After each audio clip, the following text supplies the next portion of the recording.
Hər vaxtınız xeyirli olsun, hörmətli tamaşaçılar. Cavabdehin növbəti buraxılışı ilə qarşınızdayıq. Bugün isə bizim qonağımız Qida Təhlükəsizliyi Agentliyinin sədri cənab Xoşqar Təhməslidir. Bu gün isə mənimlə birlikdə sualları həmkarım Trend Beynəlxalq İnformasiya Agentliyindən Fəridə Məmmədova olacaq. Cənab sədr, təşəkkür edirik ki, bizə vaxt ayırdınız, bizi Mən qəbul təşəkkür edirəm. elədiniz.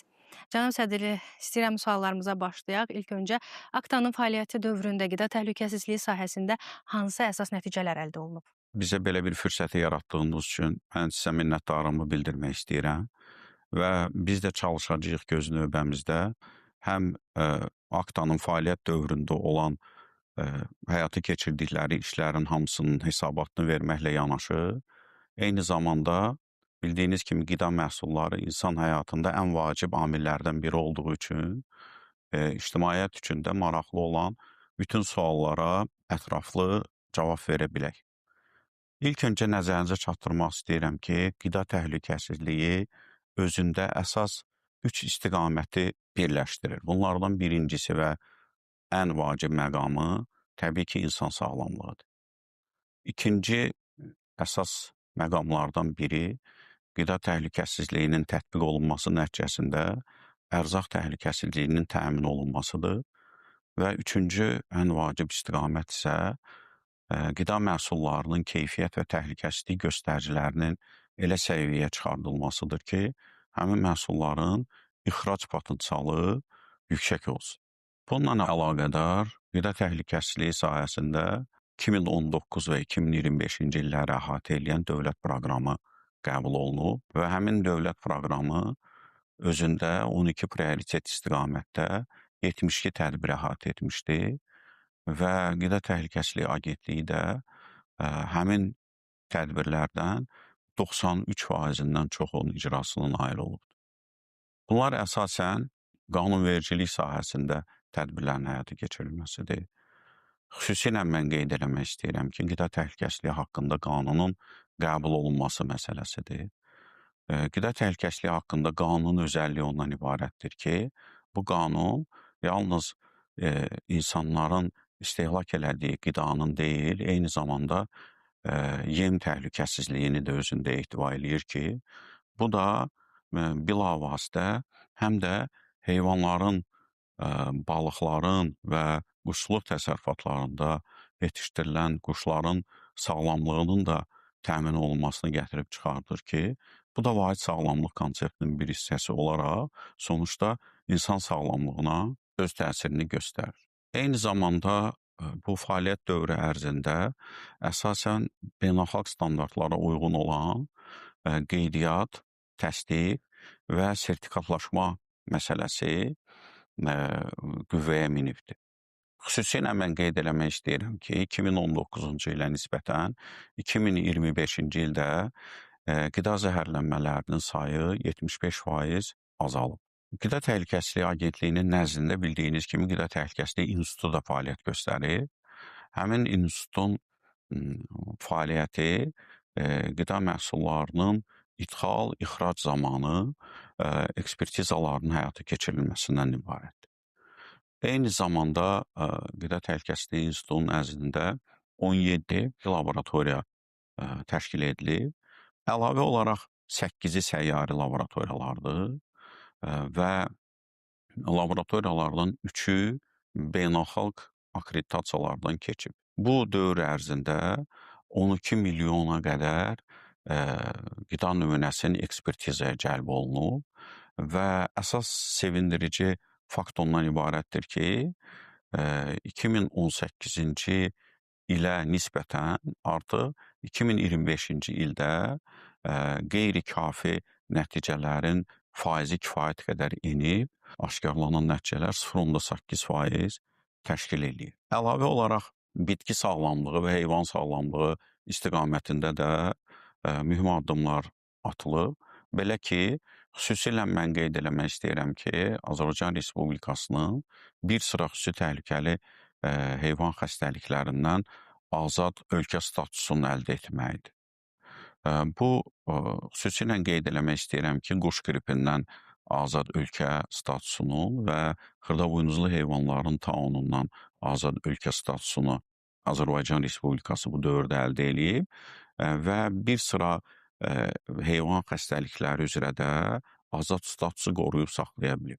Burada mən bir haşiyə çıxmaq istəyirəm ki, heyvan xəstəlikləri ilə əlaqədar statusların əldə edilməsi ixrac potensialında özünü göstərir. Belə ki, bizim quş qripindən azad ölkə statusu əldə etməyimiz artıq dünyanın 8 ölkəsinə quşçuluq məhsullarının ixracına səbəb olubdur ki, bunlar da Amerika Birləşmiş Ştatları, Rusiya, Körfəz ölkələri və bildiyiniz kimi bu yaxın dövrdə də Çin Xalq Respublikasına quşçuluq məhsullarının ixracı ilə əlaqədar razılaşmalar əldə olunub. Ötən dövrün ərzində xüsusilə qeyd eləmək istəyirəm ki, bitki sağlamlığı sahəsində mühüm addımlar atılıbdır ki, bu da bir sıra bitki xəstəliklərinin ekspertizasının həyata keçirilməsi, yeni növ bakteriya və virusların aşkarlanması istiqamətində əsaslı işlər görülübdür ki,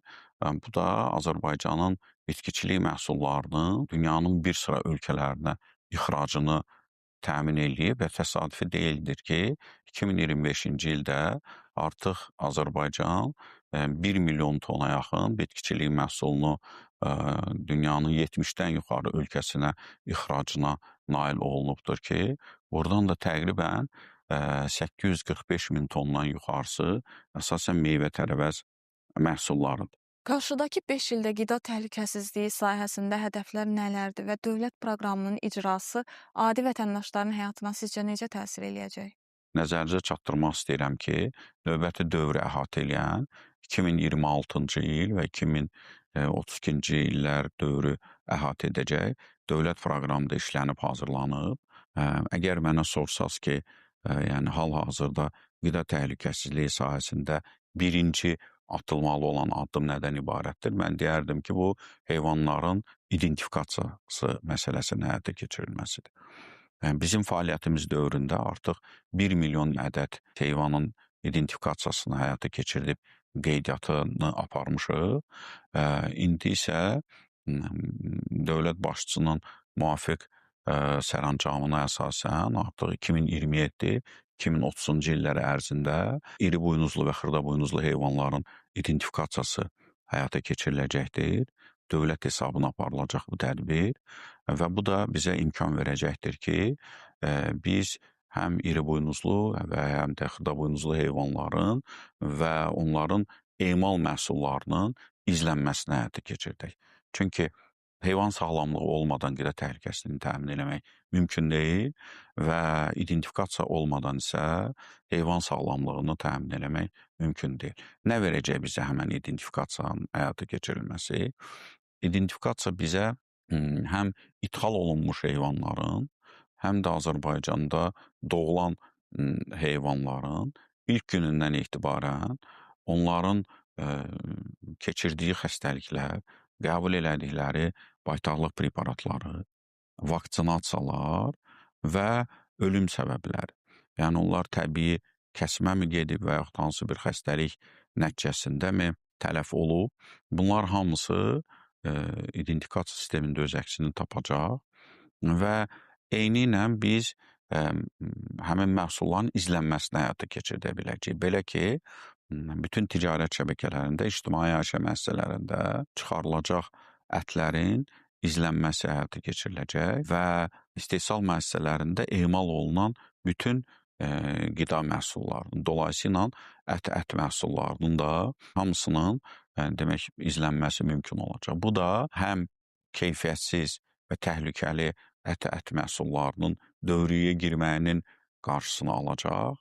Eyni zamanda bu bizə imkan verəcəkdir ki, biz önümüzdəki dövlət proqramında nəzərdə tutduğumuz işğaldan azad olunmuş ərazilərdə və Naxçıvan Muxtar Respublikasında nəzərdə tutulan xəstəlikdən azad zonaları yarada bilər. Qiymətlənməyə görə 3-cü səviyyədə yer alırıq. Bu da bizə imkan verir ki, biz xəstəlikdən azad zonaların yaradılmasına başlayaq. İdentifikasiya bitdikdən sonra isə biz həmin zonalardan dünyanın istənilən ölkəsinə ət və ət məhsullarının ixracının həyata keçirməsinə nail ola biləcək. Dövlət proqramı ilə önümüzdə gələn məsələlərlə ən vacib məqamlardan biri də bildiyiniz kimi biz keçən fəaliyyət dövründə Qırmızı Körpü qida təhlükəsizliyi məntəqəsini artıq təhvil vermişik və bu məntəqə fəaliyyət göstərir və ötən dövrün ərzində həmin məntəqədən 250 mindən yuxarı xırda və iri buynuzlu heyvanların ithal zamanı dövlət nəzarəti həyata keçirilib. Yerində həmin heyvanlardan müvafiq qan nümunələri götürülüb və onlardan 200-dən yuxarı iri və xırda buynuzlu heyvanlarda müxtəlif təhlükəli xəstəliklər aşkarlandığı üçün ixracatçı ölkələrə geri qaytarılıb. İndi də eyni qida təhlükəsizliyinin nəzarət məntəqələrinin Ağbənddə yaradılması planlaşdırılır. Bu dövlət proqramında öz əksini tapıb.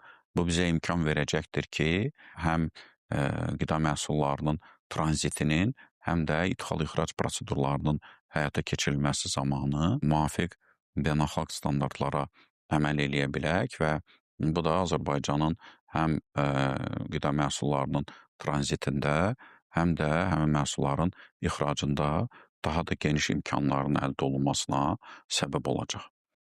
Heyvanların erkən kəsiminin qarşısının alınması heyvandarlığa necə təsir eləyə bilər və bununla bağlı gələcəkdə hər hansı bir inzibati cərimələr nəzərdə tutulurmu?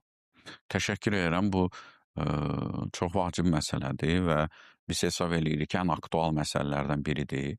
Belə ki, heyvanların ümumiyyətlə erkən kəsimi həyata keçirilməməlidir. Bu, həm mən bir mütəxəssis kimi də bildirirəm ki, həmin məhsulların, heyvanların bəlli yaş dövrünə qədər kəsilməsi bir qida məhsulu kimi ümumiyyətlə dəyərli qida məhsulu hesab edilmir. İdentifikasiya bitdikdən sonra biz həmin erkən kəsim məsələsini də gündəmə gətirməyi fikirləşirik ki, bu da gələcəkdə bizə imkan verəcəkdir ki, dişi fərdlərin azalmasının önünü kəsək və eyni zamanda heyvanların erkən dövründə kəsilməsinin qarşısını alaq ki, bu da dediyim kimi həmin sahənin inkişafını gətirib çıxardacaq. Cərimələr bəs nəzərdə tutulurmu gələcəkdə bununla bağlı? Buna baxıla bilərmi? Mən düşünürəm ki, gələcəkdə bu məsələ formalaşanda biz onda bu məsələlərə baxacağıq. Azərbaycan bazarlarına bir neçə xarici ölkədən də ət ixal olunur. Bu qida təhlükəsizliyi baxımından hansı risklər yarada bilirmi? Azərbaycana dünyanın bir sıra ölkələrindən həm diri heyvanlar, həm də ki, ət məhsulları ixal olunur. Braziliyadan, Rusiya Federasiyasından, Monqolistandan, Gürcüstandan və sair bir sıra ölkələrdən ixal olunur və həmin məhsulların hamısı risk əsaslı nəzarət mexanizminə əsasən birinci ixracatçı ölkələrdən ixrac olunarkən bunlar yalnız xəstəlikdən azad olunmuş zonalardan tədarik olunmuş heyvanların ətindən ixalına icazə verdi. Bu beynəlxalq bir sistemdir. Azərbaycan da həmin sistemin bir hissəsi olduğuna görə yalnız dediyim şərtlər daxilində olan ixalına icazə verdi.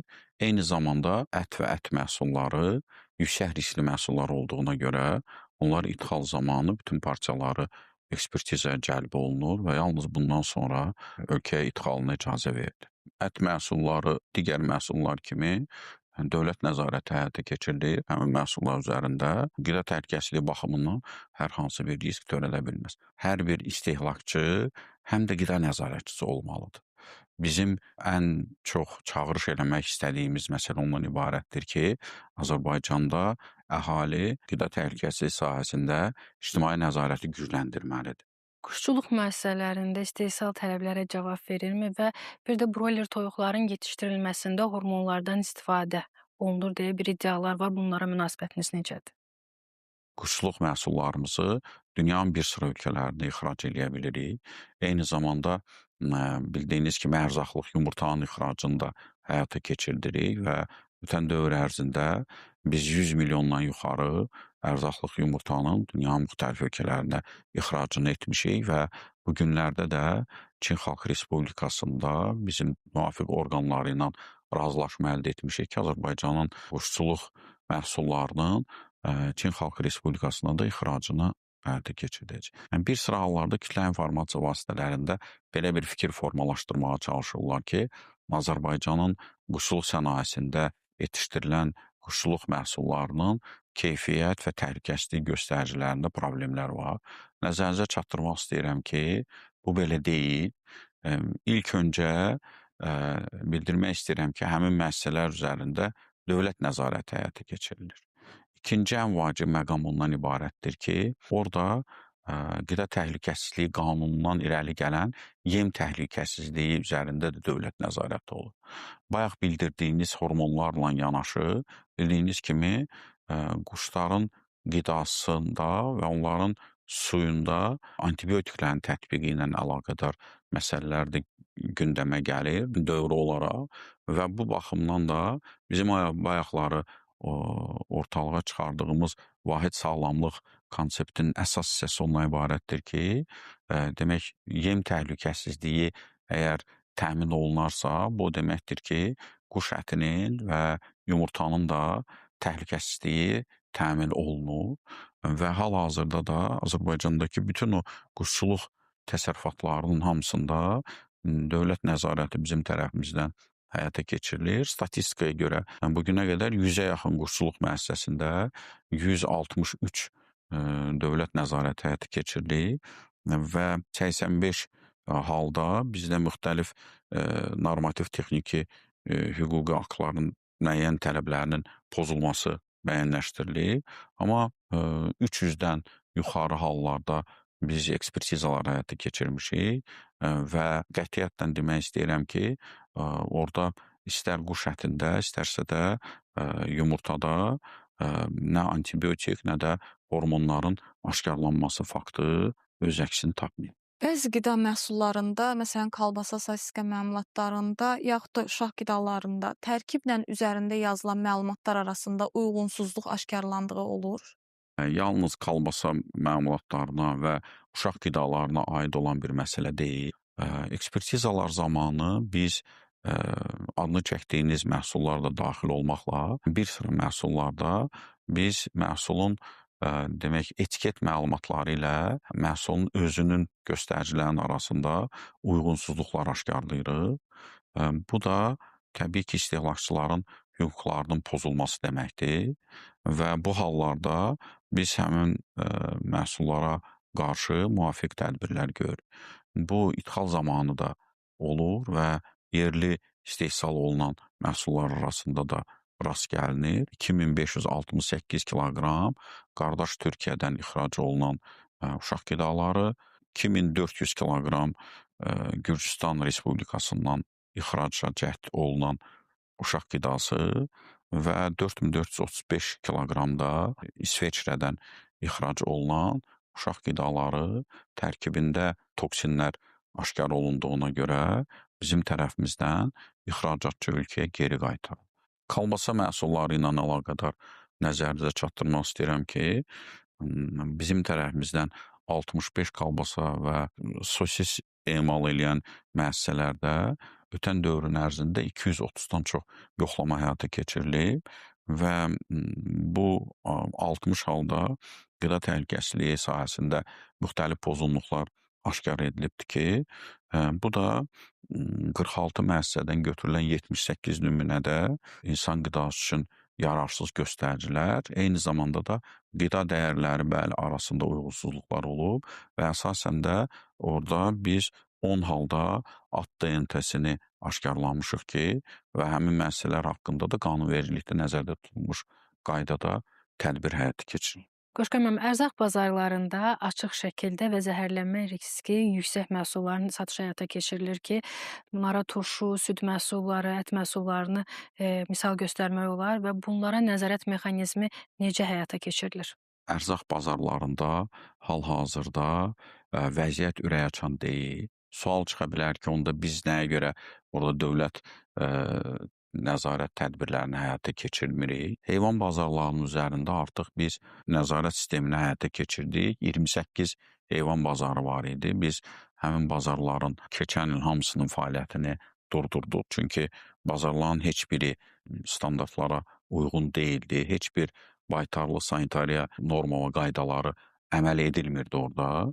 Ona görə də tərəfimizdən belə bir qərar qəbul olundu ki, bütün heyvan bazarlarının fəaliyyəti dayandırıldı və onların hamısının fəaliyyəti standartlara uyğunlaşdırılandan sonra 14 heyvan bazarından fəaliyyətinə yenidən icazə verildi. Digərləri isə artıq o həmin müasir tələblərə əməl edə bilmədiyi üçün bir hissəsi hələ də yenidən qurma işlərini həyata keçirdir. Digər hissəsi isə ümumiyyətlə gələcəkdə həmin yerlərdə fəaliyyətini davam eləmək məqsədə uyğun deyil. Burada mən icazənizlə bir haşiyəyə çıxıb şəxsi fikrimi də əlavə eləmək istəyirəm məsələyə. Bizim gəldiyimiz qənaət ondan ibarətdir ki, ümumiyyətlə gələcəkdə identifikasiya işləri tamamlanıb bitəndən sonra, bizim ikinci dövlət proqramımız bitəndən sonra artıq heyvan bazarları fiziki heyvan bazarları formasından heyvan satılan birjalar formasına keçirilməlidir.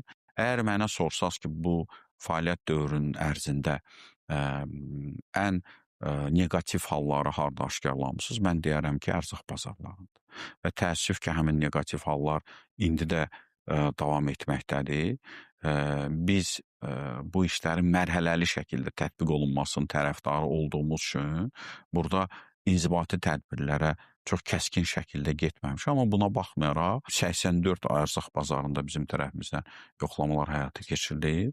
Bunların 17 ərzaq bazarında mövcud nöqsanlar tamamilə aradan qaldırılıb və qanunvericiliyin tələblərinə uyğun sağlamlaşdırma işləri aparılıb.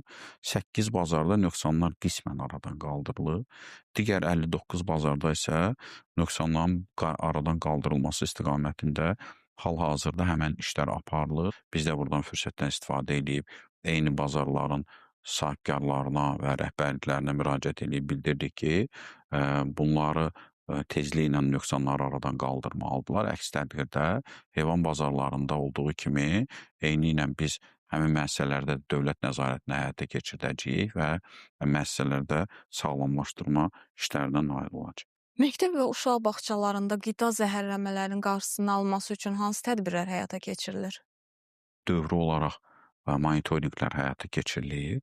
Demək, Elm və Təhsil Nazirliyinin nümayəndələri ilə bir yerdə bizim həm əməkdaşlarla, ekspertlərlə həm ümumi təhsil məktəblərdə, həm də ki, məktəbəqədər təhsil müəssisələrində müvafiq maarifləndirmə işləri həyata keçirilir. Orada keyfiyyətə nəzarət üzrə menecerlər bizim tərəfimizdən təyin olunub və onlara qida təhlükəsizliyi ilə əlaqədar təlimatlar verilir. Mən təəssüf hissi ilə qeyd eləmək istəyirəm ki, özəl uşaq bağçalarında biz yoxlama həyata keçirilərkən məlum oldu ki, vəziyyət bir o qədər də ürək açan deyil.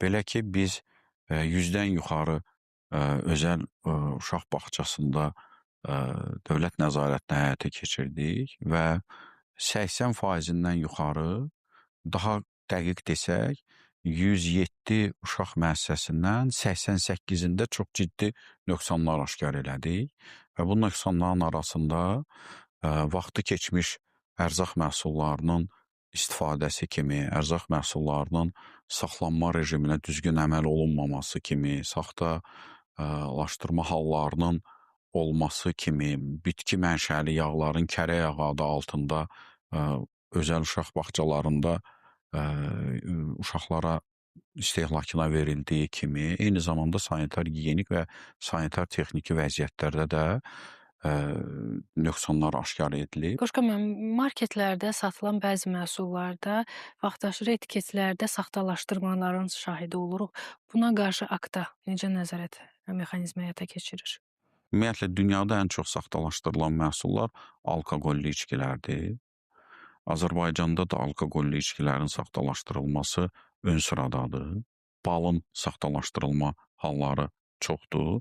Saxtakarlıq hallarından biri də kənd toyuğu adı altında müxtəlif toyuqların rənginin dəyişdirilərək toksik bir rəngləyicidən istifadə eləyib, həmin məhsulların görkəmini dəyişdirərək əhaliyə satılmasından cəhdin önü alınıb və həmin məhsulların hamısı tərəfimizdən ekspertiza olunaraq məhv edilir. Kürünün saxtalaşdırılması hallarına biz çox tez-tez rast gəlirik. Bizim restoranlarda və şadlıq saraylarında onlar istehlakçıları aldadaraq Demək, təbii kürü adı altında həmin süni kürüləri istehlaka verir ki, bunun da təhlükəsizlik baxımından insan sağlamlığına zərəri yoxdur. İstehlakçıların hüquqlarının demək, pozulması baxımından çox ciddi nöqsan olduğuna görə həmin hallara qarşı da müvafiq tədbirlər görülür. Bazarlarda kərə yağı adı ilə satışa çıxarılan bəzi məhsulların tərkibində bitki yağları da aşkarlanır. Ümumiyyətlə maraqlıdır. Palma yağı, saxta kərə yağı ilə hansı tədbirlər həyata keçirilir?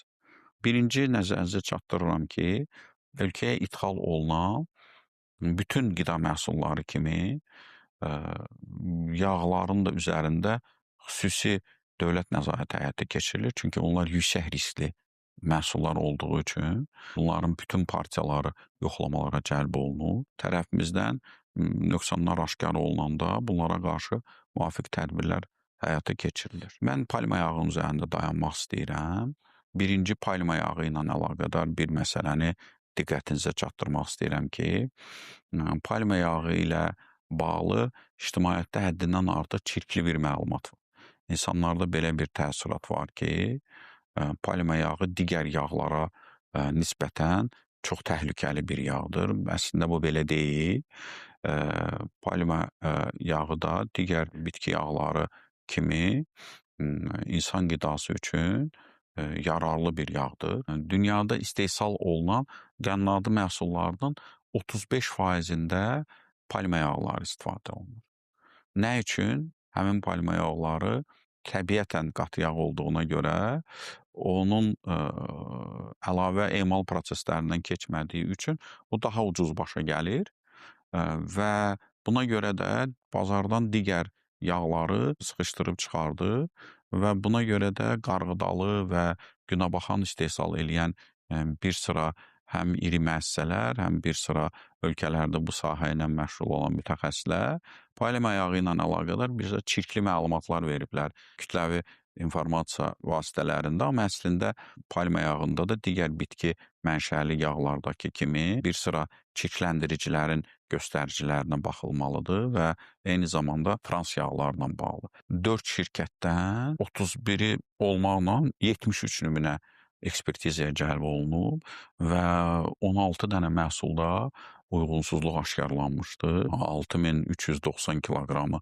bizim tərəfimizdən məhv edildi və 62440 kiloqramı isə utilizasiya verildi. İnsan qidası üçün yararsız hesab edildi. Amma sahibkara icazə verildi ki, onu sabun istehsalında tətbiq eləyə bilsinlər. Və ticarət şəbəkələrindən də 73 halda kərə yağının ekspertizasının həyata keçirilib. Bunun 6-sının tərkibində istifadəsinə icazə verilməyən həmən yağ turşuları aşkarlanıbdır. Bununla da bağlı qanunda nəzərdə tutulmuş qaydada tədbirlər həyata keçirilir.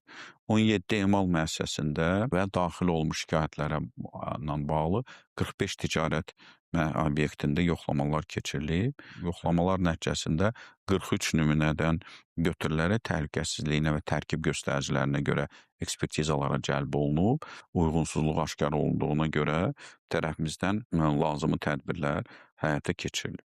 Restoran və ya yaşayış obyektlərində mənşəyi məlum olmayan ət məhsulları ilə mübarizə üçün hansı addımlar atır agentlik? Bu məsələ bizim bundan öncəki müraciət elədiyimiz identifikasiya məsələsinin davamıdır.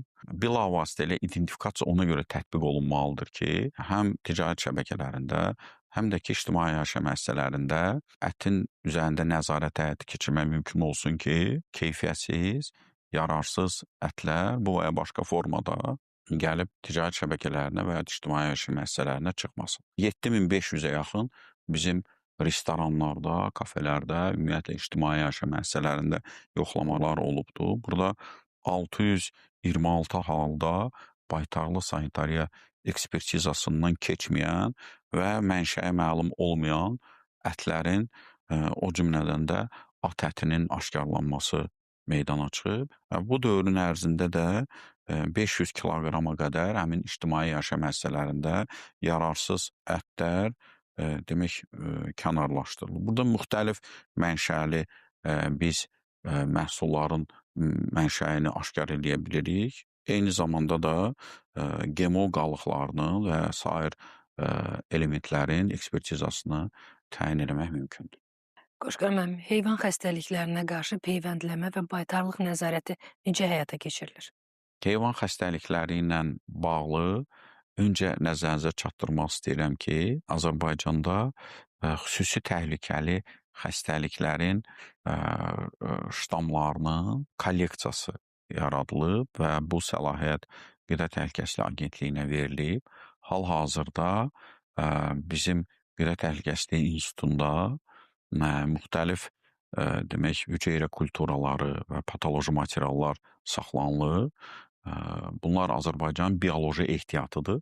10 illər sonra hər hansı bir vaksinin və baytarlıq preparatının yaradılması zamanı istifadə oluna bilər və yaxud da hər hansı bir xəstəliyin alovlanması baş verərsə, həmin xəstəliyin həm mənşəyinin təyin olunması ilə əlaqədar, həm də həmin xəstəliyə qarşı hər hansı tədbirin həyata keçirilməsi ilə bağlı bu bioloji ehtiyatın çox böyük əhəmiyyəti var. Təqribən 4000-in üzərində hal-hazırda Azərbaycanın bioloji ehtiyatı var bu ştamlarla bağlı ki, gələcəkdə də biz həmin məhsullardan müxtəlif baytarlıq preparatlarının və vaksinlərin istehsalında istifadə edəcək. Demək, işğaldan azad olunmuş ərazilərdə və Naxçıvan Muxtar Respublikasında dabaq xəstəliyindən azad zonaların yaradılmasıdır ki, bu da inşallah ki biz buna nail olsaq, bu bizə imkan verəcəkdir ki, həmin zonalardakı demək qeydiyyatda olan təsərrüfatlardan dabaq əleyhinə vaksinasiya etdikdən sonra həmin təsərrüfatların məhsullarını dünyanın istənilən ölkəsinə demək ixrac eləyə bilək. Eyni zamanda nəzərinizə çatdırmaq istəyirəm ki, biz Azərbaycanda ilk dəfə olaraq bu ilin sonuna qədər Azərbaycan birinci vaksinin istehsalına başlayacaq. Mən icazənizlə həmin vaksin nümunələrinin qablaşdırılmasını sizə göstərim. Bunlar quduzluq əleyhinə tətbiq olunacaq vaksinlərdir. Bunlar Azərbaycan istehsalıdır. Bizim Quba rayonunda Qida Təhlükəsizliyi İnstitutunun istehsal müəssisəsini qurmuşuq.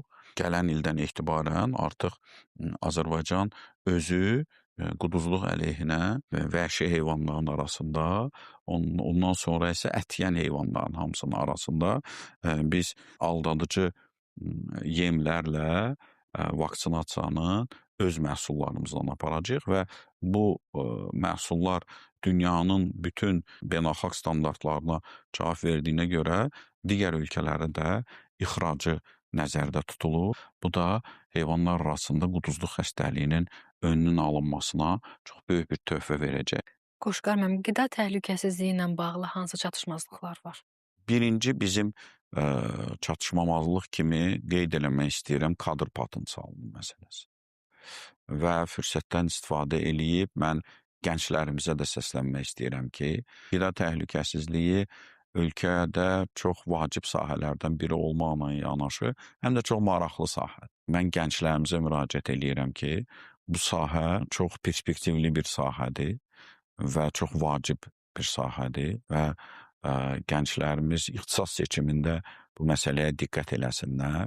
Çünki hal-hazırda əziyyət çəkdiyimiz sahələrdən biri də elə kadr çatışmamazlığının olmasıdır. İkinci bizim ən vacib çatışmayan cəhətimiz qida məhsullarının izlənmə sisteminin olmamağı. Bunun da izlənilməsi üçün vacib məqam identifikasiya sistemidir ki, o tətbiq olunandan sonra biz artıq bu sistemin tamamilə mükəmməl oturulmasına nail ola biləcəyik. Üçüncü vacib məqam ictimai nəzarətin zəif olmasıdır. Qoşqar bəy, ölkəmizin ev sahibliyi etdiyi beynəlxalq mötəbər tədbirlər zamanı qida təhlükəsizliyi məsələləri necə tənzimlənir? Mən həmin tədbirlərin siyasını sadalamaq istəmirəm. Yəni hamıya məlumdur ki, Azərbaycanda çox böyük beynəlxalq tədbirlər həyata keçirilir. Bu ildə, ötən illərdə həmin tədbirlər kütləvi şəkildə bizim xarici qonaqların ölkəmizə gəlməyi ilə özünü müşahidə elətdirib, göstərib və bütün digər hallarda olduğu kimi bu tədbirlər zamanında qida təhlükəsizliyinə nəzarət mexanizmi işə düşür. Bu zaman qonaqlarımızın yerləşdiyi otellərdə, eyni zamanda həmin tədbirlər zamanı kütləvi şəkildə 10 minlərlə insanın qidalanması halları olur və bizim bütün iş rejimimiz tamamilə həmin dövrdə dəyişdirilir və kütləvi nəzarət sistemi həyata keçirilir. Həm stasionar, həm demək səyyari laboratoriyalarımız bütün qonaqları qalan otellərdə, ictimai yaşam müəssisələrində və tədbir məkanlarında ekspertizalar həyata keçirdirlər. Nümunələr götürülür, ekspertizalar cavabları kafi olduğu halda yalnız istehlaka icazə verilir. Eyni zamanda bütün tədbir boyunca da bizim ekspertlərin iştirakı ilə nəzarət mexanizmi həyata keçirilir. Cənab sədr, enerji içkiləri, bioloji qida əlavələri və idman qidalarıyla bağlı, vəziyyətlə bağlı fikirlərinizi almaq istəyərdik. Bizim gənclər bu enerji içkilərindən istifadə edirlər və mənim qida təhlükəsizliyi sahəsindəki bir mütəxəssis kimi bizim övladlarımıza müraciət edib bildirmək istəyirəm ki, əgər gündəlik istifadə edirlərsə də istifadəni çox minimuma endirmək lazımdır. Enerji içkiləri ilə bağlı indi yeni norma və qaydalar hazırlanır. Apardığımız monitorinqlər zamanı aşkarladığımız əsas məqamlar ondan ibarətdir ki, bir sıra enerji içkisi olmayan məhsulların enerji içkisi olmadığı halda həmin məhsulların enerji içkisi kimi istehlak edirlər və bununla əlaqədar da həm biz, həm də müvafiq dövlət orqanları lazımi tədbirlər həyata keçirdirlər. Bioloji aktiv qida məhsulları ilə əlaqədar xüsusi məqama toxunmaq istəyirəm ki, bioloji aktiv qida məhsulları dərman vasitəsi deyildir. Bioloji aktiv qida məhsullarını dərman vasitəsi kimi hər hansı bir reseptə bizim tibb işçiləri tərəfindən yazılması ciddi bir qanun pozuntusudur. Bizim həmvətənlərimizə müraciət edib bildirirəm ki, əgər hər hansı belə bir faktla rastlaşarlarsa, mütləq şəkildə onlar bununla bağlı Qida Təhlükəsizliyi Agentliyinə məlumat versinlər. Bioloji aktiv qida məhsulları eyni zamanda da qidanı əvəz etmir. Onlar adından göründüyü kimi sadəcə qidaya əlavələr kimi istifadə oluna bilər. Nəzərinizə çatdırmaq istəyirəm ki, Respublikaya ixal olunan bioloji aktiv qida məhsulları üzərində dövlət nəzarəti həyata keçirilərkən bir sıra xüsusi təhlükəli maddələrin həmin bioloji aktiv qida məhsullarının tərkibində aşkarlanıbdır. Çox hallarda biz bioloji aktiv qida məhsullarının üzərindəki göstəricilərlə ixal zamanı tərkibindəki ingrediyentlərin uyğun olmadığını aşkarlayırıq. Belə ki, onların üzərində müxtəlif vitaminlərin, mineralların miqdarı göstərilsə də, ekspertizalar zamanı həmin məhsulların göstəricilərində çox ciddi kənara çıxmalar qeydə alınır ki, bu da tərəfimizdən aşkarlanır, həmin məhsullar ya geri qaytarılır və yaxud da ki, müvafiq qərar çıxarılaraq məhsullar məhv edilir. Bioloji aktiv qida məhsulları ilə əlaqədar xüsusi məqam ondan ibarətdir ki, bu qida təhlükəsizliyi haqqında qanunda öz əksini tapdı və həmin məhsullar artıq qeydiyyat olunmadan Azərbaycan Respublikasına ixalı qadağandır və bundan öncə öz ölkələrində dövriyyədə olmayan məhsulların da Azərbaycan Respublikasına ixracı mümkün idi. İndi qüvvəyə minmiş yeni qaydalara əsasən yalnız və yalnız o bioloji aktiv qida məhsulları qeydiyyata alınır ki, onlar öz ölkələrində dövriyyədə olmuş olsun.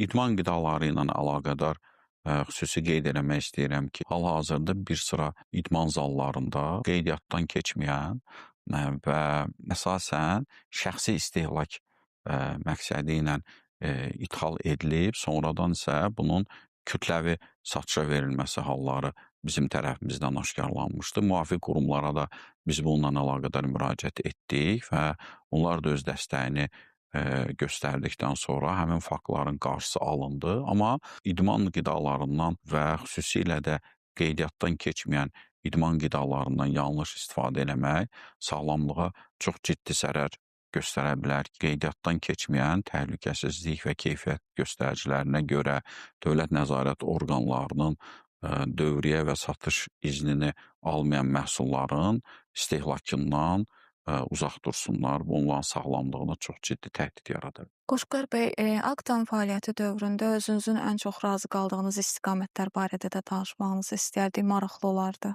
Mən düşünürəm ki, əsasən ictimaiyyət bizim fəaliyyətimizə qiymət verməlidir. Biz istəyərdik ki, əsasən ictimaiyyətin buna rəyi olsun. Bizim özümüzü qiymətləndirməyimiz məncə yanlış olar. Amma fəaliyyətimizin dövründə əsas məqamları mən vurğulamaq istəyərdim ki, hansı məqamları daha çox önə çəkmək olar. Bunlardan bəlkə də ən birincisi və ən vacibi bizim təhsil müəssisələrində qida normalarının qüvvəyə minməsi ilə əlaqədardır və eyni zamanda sosial müəssisələrdə qida normalarının və qaydalarının tətbiq edilməsidir.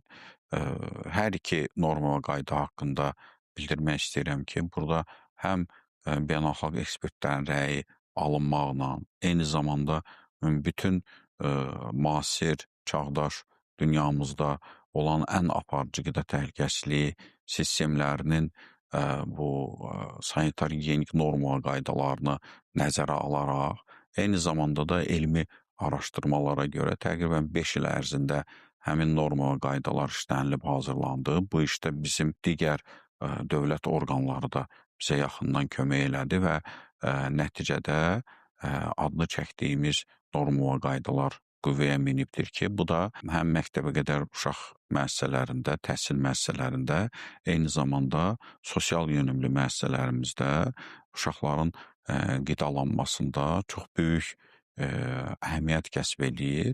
Belə ki, orada qida rasionlarında baş verən dəyişikliklər böyüməkdə olan nəslin inkişafında, onun fiziki və idraki formalaşmasında çox önəmli əhəmiyyət kəsb eləyən norma və qaydalardır. Və bu ildən etibarən artıq həmin qaydalar qüvvəyə minib və həmin qida rasionuna əsasən artıq adını çəkdiyim müəssisələrdə qidalanmalar həyata keçirilir. Nəzərinizə çatdırmaq istəyirəm ki, BMT-nin müvafiq komissiyası Azərbaycanda tətbiq olunan qida təhlükəsizliyi sisteminin qiymətləndirilməsini həyata keçirdi. Burada 25 istiqamətdə qiymətləndirilmə aparılır və tətbiq olunan qida təhlükəsizliyi sistemində hər hansı bir qüsur aşkarlanmır. Bizim qida təhlükəsizliyi sisteminin təcrübələrinin bir sıra ölkələrdə tətbiqi ilə əlaqədar tövsiyələr verilir və bu tövsiyələrdən də bizim üçün qardaş ölkə olan Özbəkistan Respublikası da bizə müraciət etmişdi Xarici İşlər Nazirliyi vasitəsilə. Özbəkistanda da cənab prezidentin Azərbaycanda həyata keçirtdiyi bu qida təhlükəsizliyi sahəsindəki islahatın eynisinin həyata keçirilməsi istəyi bildirildi və hökumətin tapşırığı ilə bizim ekspertlərin iştirakı ilə həm Azərbaycanda, həm də sonra böyük bir işçi qrupu Özbəkistana səfər edildi və qida təhlükəsizliyi modeli eyni ilə Özbəkistanda da Milli Qida Təhlükəsizliyi Komitəsi adı altında vahid qida zəncirinin bütün mərhələlərinə nəzarət eləyən yeni bir komitə yaradıldı. Artıq bu günlərdə həmin komitə də öz fəaliyyətini başlayacaq. Təşəkkür edirik Qoşqar müəllim.